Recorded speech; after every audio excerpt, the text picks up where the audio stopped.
The following is a presentation of the Pro Wrestling Report. Informative, entertaining, and real since 1998.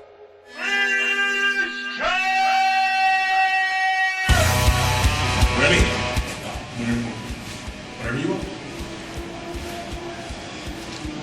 Oh, there. This is fantastic.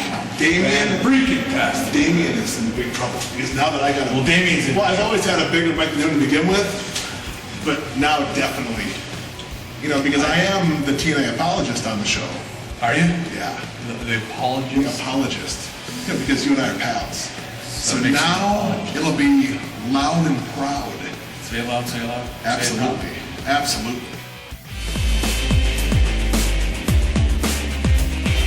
Coming up next, it's the Pro Wrestling Report PrimeTime Television. Jeff Hardy joins us in an exclusive interview talking about Victory Road and all the drama that has happened in his life since that day and where he is now. You definitely don't want to miss that. Also, WWE Hell in a Cell tomorrow night on pay-per-view. We'll talk about that, including Sinister Cara, along with all the latest from WWE, TNA, Ring of Honor Wrestling, and more. The Pro Wrestling Report PrimeTime Television starts right now.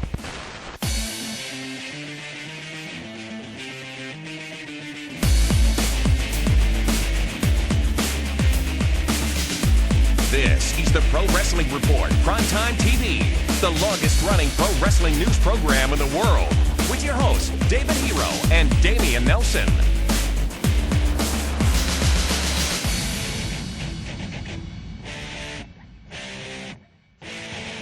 Hello, everybody. Damian Nelson here alongside David Hero, and welcome to the Pro Wrestling Report Primetime Television here on My 24 Milwaukee. David Hero, let's get right down to it. This week's top story is what's happening tomorrow night on pay-per-view, and that's WWE Hell in a Cell. Last night on SmackDown, one match added since our online episode of Be the Booker, which was yesterday. It's Sin Cara versus Sinister Cara in black tomorrow night at Hell in a Cell. It's amazing. You have TNA, they dust off the Joker and Sting. And now on the WWE brand on SmackDown, they have their own version of Spider-Man versus Venom, which I'm sure you have no idea what I'm talking about, but it's kind of like cool in Superman a kid and way. Bizarro Superman? Yes, but we're not going to call Sin Cara Superman, so we'll call him Spider-Man and Venom. Why don't we just call him Sinister Cara? I like where this whole thing has started and gone to, and we're going to see this matchup on Sunday, which is going to be interesting because where do they go from there? Well, it's a regular match. It's not in Hell in a Cell, so there's no finality to it. Well, I think what they can do is they can let the bad guy, Sinister Cara, beat up the good guy, Sin Cara, and then just let the feud go for a little bit. Hey, they have now. Last week we talked about Linda McMahon Running for Senate. Right. And we mentioned they got to sell a lot more merchandise, correct? Well, now That's what you said. Now you have Sin Cara good and Sin Cara bad masks. Now they can sell twice as many as they thought they were going to before. A lot of people talking about this pay-per-view, and a lot of people saying that Hell in a Cell has lost some of its value, lost some of its strength because of the no blood policy in WWE. Whether you agree or disagree with that policy, this event doesn't have the shine that it once had without the knowledge that it could be a brutal bloodbath. But the question that I think need be asked is, do you need blood to make a Hell in a Cell matchup? It's a cage match. Yes, people want to see the Crimson Mask. I mean, where they are today Thank you, Gorilla. Is a long way from Mankind against Undertaker. Good God Almighty, good God Almighty. Shawn Michaels versus Undertaker. From Brock Lesnar versus Undertaker. Those matches are long gone. It's never going to happen. Which, by the way, has to be one of the best Hell in a Cell matchups that ever happened, Brock Lesnar and Undertaker from 2003, Vengeance, I believe. It was great, but let's face it, Hell in a Cell, the whole formula has changed. It's now done more to sell pay-per-views because of its past history. This way they can also sell the new Mattel Hell in a Cell playset to the kids. It's a money-making idea, not so much for the, the violence and the brutality as to what it's used to be known for. The high spots. You talk about Mick Foley, you talk about remember when Rikishi fell off the top of the cage at an Armageddon pay-per-view? We don't see much of that anymore, so the cage becomes a bit of a prop.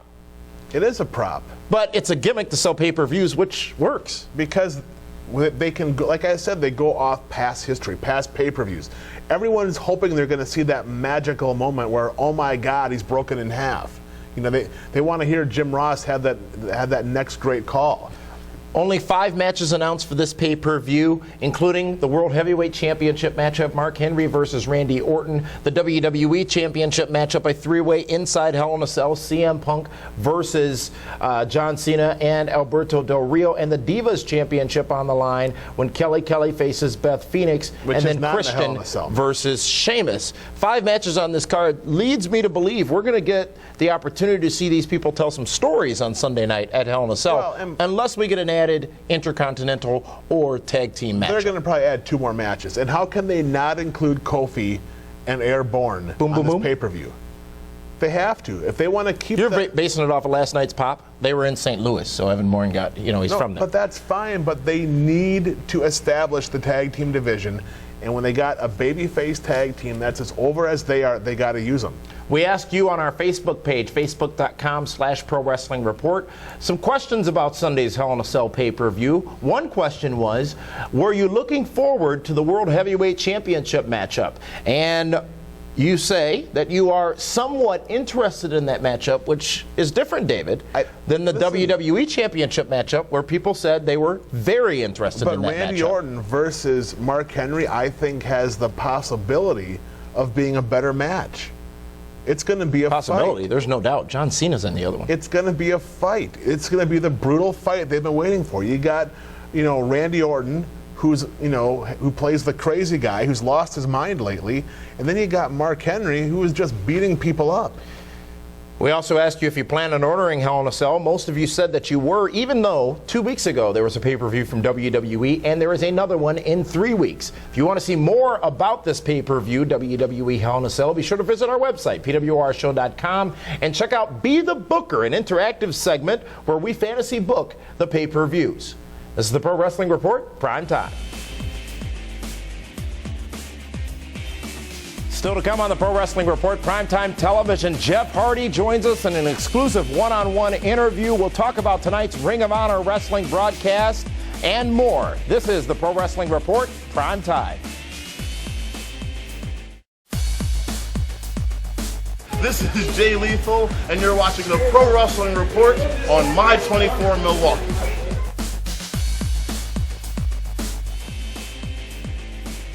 David Harrell, Ring of Honor Wrestling, just going off the air here on My 24 Milwaukee. An excellent show, a better show than last week because I learned so much more watching it this week, including a brand new television champion in Jay Lethal. But what better choice than Jay Lethal to be their TV champion? Absolutely, defeating El Generico in an excellent matchup, the main event tonight. Jay Lethal, obviously a former champion in other organizations, including TNA Wrestling, but he got his start in Ring of Honor Wrestling some time ago. Jay Lethal, a great talent, a man who we've spoken to many times before. And let's face it, Jay Lethal, a guy that had a great program with the Nature Boy Ric Flair a year ago.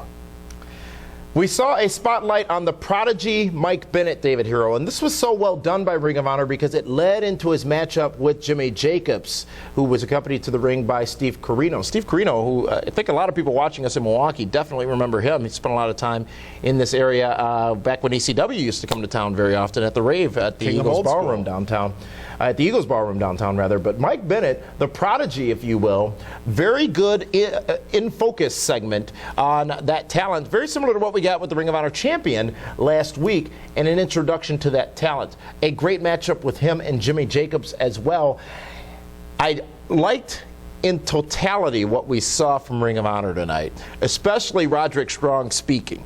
And when Roderick Strong said, well, he told all of you what he considers himself to be, it really did just show me something that was interesting in that you talk a lot about these guys being normal guys. You talk a lot about wrestlers nowadays not having any they don't have that appearance of a Hulk Hogan. They don't have that appearance of a Triple H. That larger-than-life persona.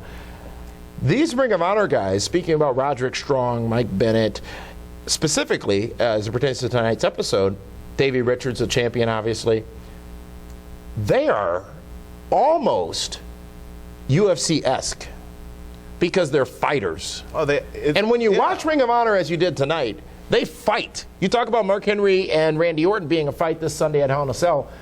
There's fighting going on in Ring of Honor Wrestling, and I think what needs to be pointed out is we've talked a lot about ECW, brought it up a minute ago, and what was wrong with ECW? What was wrong with ECW was it became unbelievable. Where do you start? It became unbelievable. It became too much. I think Ring of Honor has that. chair shots and you can't beat somebody. With Ring of Honor, it looks like a legitimate athletic competition where two guys are fighting and there's going to be a winner and a loser. They don't have all the extra stuff involved. And don't forget, Ring of Honor is what bred such stars as Daniel Bryan, Danielson, CM Punk, Samoa Joe, AJ Styles, Christopher Daniels, and many, many more. So next week right here again on My 24 Milwaukee, and you get the opportunity to potentially be a part of Ring of Honor. Ring of Honor is going to be holding a tryout camp, David Hero, November 12th and 13th. Are you going to sign near up for Ring that? of Honor's headquarters in Philadelphia? I have a match with Chris Masters here in Milwaukee on December 3rd. You need to work on that. My trainers have told me that I don't have time to sign up for an additional set of training because I'm doing so well so far that come Blizzard Brawl in Waukesha at the Expo Center on December 3rd, December 3rd. I am going to annihilate the masterpiece Chris Masters in a one-on-one wrestling matchup. You laugh. Please. I'll be laughing make sure after your our health next segment. Insurance is paid for. I'll be okay? laughing after our next segment, which is Star of the Week. This week's PWR Primetime Star of the Week is none other than Damian Nelson's second favorite wrestler, the man with no knee pads, the guy with the funny face mask, the guy that takes theater lessons every week, the Intercontinental Champion, Cody Rhodes. I know you can't believe it. I'm going to pick Cody Rhodes, the guy that I would never draft on a fantasy team, but Cody Rhodes not only took 9 staples in his head from Randy Orton a week ago, to then go on and beat 10 guys in a battle royal to retain his IC championship. That's pretty cool. So I guess for me, I needed someone to fill that role of Superstar of the Week, and it's Damian Nelson's boy, Cody Rhodes. Following is a PWR exclusive. Hello fans, Damian Nelson here with Jeff Hardy, the charismatic enigma. Jeff Hardy, welcome to the Pro Wrestling Report. Great to see you, great to talk to you. Just recently returned to TNA Wrestling. I think there's a gap of time that needs to be filled in, though. What have you been up to in the time you were away? Well, mainly, I found myself again. I've been doing extremely well at home. I have a 11-month-old daughter that's been huge in my life right now as far as my new life. And, yeah, it's good to be back. I'm back on the road, back at it, and back at TV, all that good stuff, and it's going extremely well. And you're looking great and feeling great, as you said. Honestly, I work out now more than I ever have in my life, so something's definitely strange with that. But, I'm into it. I need to get back in shape, and I'm on my way. I still got, 5 more good pounds to lose, and I'll be ready to go, yeah. Awesome. TNA Wrestling obviously is making public some of the things that happened to you in private. How does that feel? Is it uncomfortable? Is it okay? Is it something that you want to get out there so that people know what the situation was? I don't necessarily want it to get out there, but even with my suspensions in WWE, I think I'm the only guy that's ever addressed those, on the mic, and it ends up, I think in the long run, you get more respect out of it, just being open and honest, with what's happened in your life, and at Victory Road, I messed up, I was out of line, and I'm lucky that I have another shot, one more chance to have one hell of a run, and I'm feeling better than ever right now as far as I had that time off to heal up and do good, but no, I don't mind it at all. I think it makes me, if anything, more popular and more respected because I have went that far to be honest about what's happened. And so, yeah, I'm proud of it. And it's rare. You bring up Victory Road, obviously an unfortunate situation. But I do think that you talking about it and admitting that it was a mistake is definitely going to help you along the road, especially with the fans out there, because there was a lot of backlash, obviously. And I think after Victory Road, when you got home, what was going through your head? Honestly, I needed to go home. It's bad the way it happened. Honestly, when I watched it back, I was so worried. I was going to be so embarrassed, but I wasn't that embarrassed. I thought it was going to be a lot worse than it was. Yeah. But, something's wrong when you can't remember if you wetted your hair or not when you got to wrestle Sting, one of the guys you looked up to. But, hey, I just take it for what it's worth. And I went home, and especially I'll mention my legal stuff was going on. And that whole year working with TNA was a huge amount of stress. And I had court that week, and I remember I did 3 house shows with AJ. We toured up every night, and I was, dreading court so bad. I was just so scared. I didn't know what was going to happen. But it happened. I was messed up. I went home, and I fixed myself. And now my legal stuff's behind me, so I can move on with my life and raise my daughter and be extremely happy. And that's the great story, and a great story to hear is where you are now. And obviously in TNA Wrestling going into Bound for Glory come October 16th. TNA's biggest show of the year. You're obviously going to be a huge part of that. Going to Philadelphia, Pennsylvania. Bound for Glory October 16th from TNA Wrestling. Jeff Hardy, great to talk to you. Great to see you. Welcome back to TNA Wrestling. And thank you for joining us here on the Pro Wrestling Report. Thank you all. Well, David Hero, Jeff Hardy speaking to the Pro Wrestling Report exclusively. And, I got to say this. Seeing Jeff, speaking to Jeff, and I know a lot of people have their opinions about Jeff.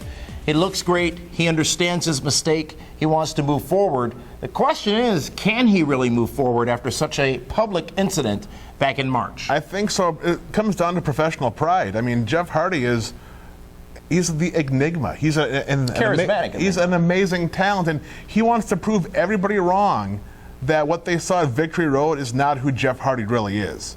Good things are going to come from Jeff. He's ready. You can tell he's focused. He knows what's now important, and he's got the help he needs.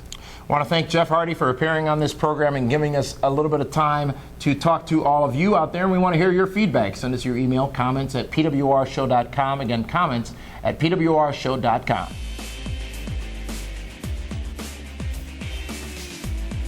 Still to come on the Pro Wrestling Report, PrimeTime, WWE News, and TNA News, all coming up next, right here on the Pro Wrestling Report, PrimeTime Television.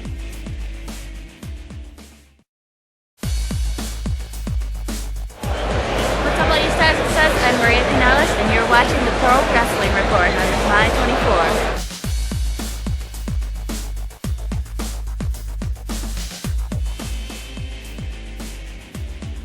That clip we saw at the beginning of the program. Firstly, there's no time for those kinds of shenanigans. Secondly, we're here to talk to the people all over the world and in Milwaukee about wrestling, not videos with you and your little friends. It's the super friends. And you know what? When you don't do It's time to talk about WWE. I gotta take care of my own stuff. And let's talk about Raw this past Monday night, David Hero, which got a 2.92 rating, about 4.1 million viewers, which is nothing to laugh at. Almost as good as us. I thought that the opening segment of Raw was spectacular because you had Triple H in the ring with so many people who he normally is not in the ring with. Cody Rhodes, Dolph Ziggler, Christian.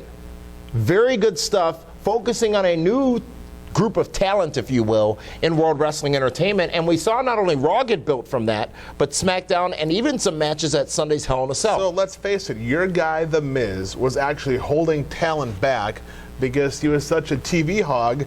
Guys like Dolphy Z, guys like Cody and Christian didn't get that TV time. Now he's off the set. Now the mid-card can finally be established. Cody Rhodes is your star of the week. Absolutely. He's done a fantastic job in the past 7 days. You single-handedly ruined the career of The Miz when you selected him in the 2011 Pro Wrestling Report draft. Number one. Because from that moment, his stock fell. Absolutely. So I figured I should help out your boy Cody Rhodes. Cody Rhodes, who did retain the Intercontinental Championship in a 10-man battle royal. It seemed as if it could have been Sheamus's night this past Monday night, David Hero. Sheamus doesn't need it yet. You got to establish the guys that haven't been there. And Cody Rhodes is a guy that hasn't been there. Mason Ryan, one of those guys that haven't been there, but we saw him back this past Monday night on Raw, and he's grown some hair, David Hero. Yeah, it looks like he's on something, which has helped things, fill out. He's a big boy. Wellness policy. Mason Ryan, a good guy, a face, if you will, in WWE. I'm a little surprised by that because the last time we saw him, if I'm not mistaken, he was part of the Nexus and working the bad guy side of things. Maybe nobody called to check on him, and the guys you thought were his pals aren't his pals anymore. Hey, who wouldn't want to hang out with Zack Ryder right now? WWE Raw, Zack Ryder gets a pinfall victory in his second match on Raw. Woo, woo, woo. Everyone now knows it. Overall, David Hero, good show, bad show, or a show that meant nothing? I thought it was a good show, but was it the show you wanted to see going into a pay-per-view that's going to make you want to buy the pay-per-view? I don't know if it delivered that way. WWE SmackDown just last night. Important to note, last week's SmackDown got its highest rating in the time it's been on the Sci-Fi Network with a 2.3 rating. Apparently Mark Henry equals ratings because it was a Mark Henry-dominated show again last night on SmackDown, this time taking out the Great Khali, similar to the way he took out the Big Show. Little chair to the ankle action. The Punjabi Prince. Who would have thought that Mark Henry would just decimate Big Show, decimate Kane, now decimate the great Khali. He's on his way of just having nobody left pretty soon. We talked about it earlier in this program, but Sinister Cara is now part of the WWE. A little bit of a discussion, that most of which was understandable to some. Sinister Cara is claiming that Mystico stole his identity in Mexico. I don't know, maybe LifeLock would help. Stole his identity in Mexico and didn't want the same thing to happen. Who's Mystico? Well, Sin Cara before Sin Cara. Oh, so there was a Mystico. We need like those squares on Sesame Street. You know, one of these kids is doing the wrong thing, so we can keep How all about this. picture pages? But anyways, it is Sinister Cara, now a part of SmackDown, going up against Sin Cara. Who are the fans going to cheer this for? Sunday. Well, Sin Cara's a good guy. Right, but he's the original. People don't like hacks. But people like the bad guy, and you got Sin Cara coming out in the cool new black outfit. I'm just saying, they got to be careful. It could be interesting. The kids are going to cheer for Sin Cara. I bet you some of the older fans are going to cheer for Venom. Cody Rhodes calling out Randy Orton, saying he's not pleased that no action was taken for his brutal attack of last week on SmackDown. And you talked about in Be the Booker exclusively at PWRshow.com, a special episode that you see Cody Rhodes potentially getting involved in that World Heavyweight Championship matchup Sunday at Hell in a Cell. It seemed like we saw some more evidence of that this past Friday night, just last night on SmackDown. I think Cody needs to get involved, because if they are going to truly elevate the superstar of the week in Cody Rhodes, he has to do something. He has to get that big moment where he is relevant. Because lately, the past 6 months, yeah, he may have some gold around his waist, but here's that time-honored question. Who do you ever beat? Lucky for you, I don't have time to answer that, because he's beat Randy Orton 3 times in the last 3 weeks. Yes, he has. Really? Yes, he has. He cheated. He won. He beat him, right? Definition of beat. He beat him. If you're gonna elevate somebody, they need that big moment. They need that big win. Like, wow, he did it, and he hasn't had that yet. WWE WrestleMania 28. Tickets will be going on sale for that big event in Miami, Florida, featuring The Rock versus John Cena on November 5th, David Hero. We did confirm that just this past week. WWE WrestleMania tickets going on sale November 5th via Ticketmaster. However, you can join the Pro Wrestling Report team in a suite at WrestleMania in Miami. Sweet and Sexy 2. Sweet and Sexy Miami. All the information available at PWRshow.com right now. This is Linda Kay from the 540 ESPN studios. Join us this Monday after Raw, where our special guest will be Chavo Guerrero. Join us for the Pro Wrestling Report Monday nights after Raw on 540 ESPN.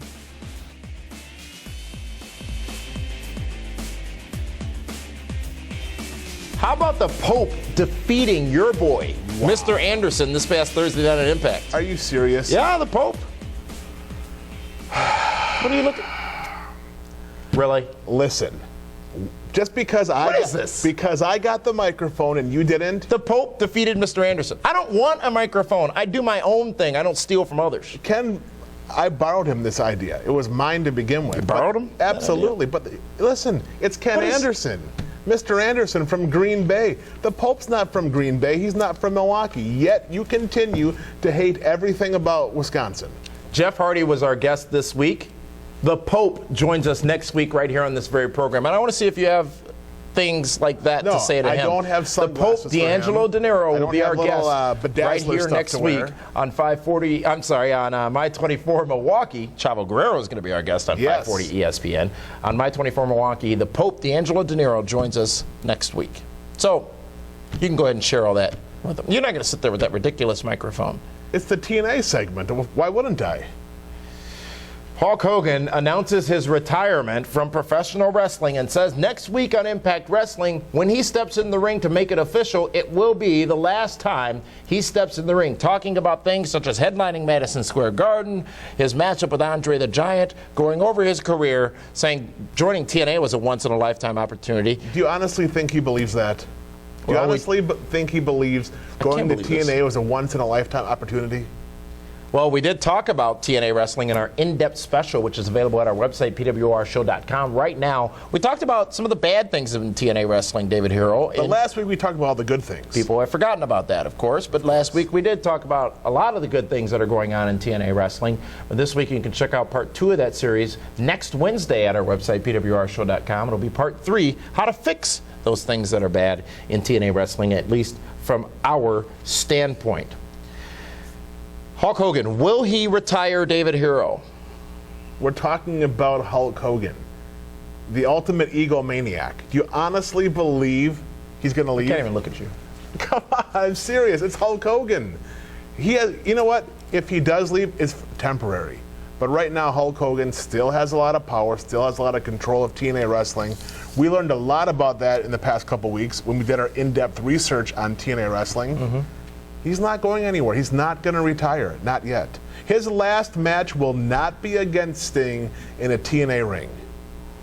We'll see what happens next week on Impact Wrestling. They're going to be on the road. That show taped. Be sure to tune in to that. We want to thank all of you watching us here on My 24 Milwaukee, especially all of you who tuned in last week and stayed with us again this week after Ring of Honor Wrestling. A tremendous bit of feedback from all of you in the southeastern Wisconsin. Just want to make sure that you're loud and proud. Southeastern Wisconsin area, and we'll be back here again next week. The Pope, D'Angelo De Niro, will be joining us right here on this program, and we'll be talking about WWE Hell in a Cell and what actually happened at that pay-per-view. For the ridiculous David Hero, this is Damian Nelson saying thank you for tuning in to the Pro Wrestling Report here on My 24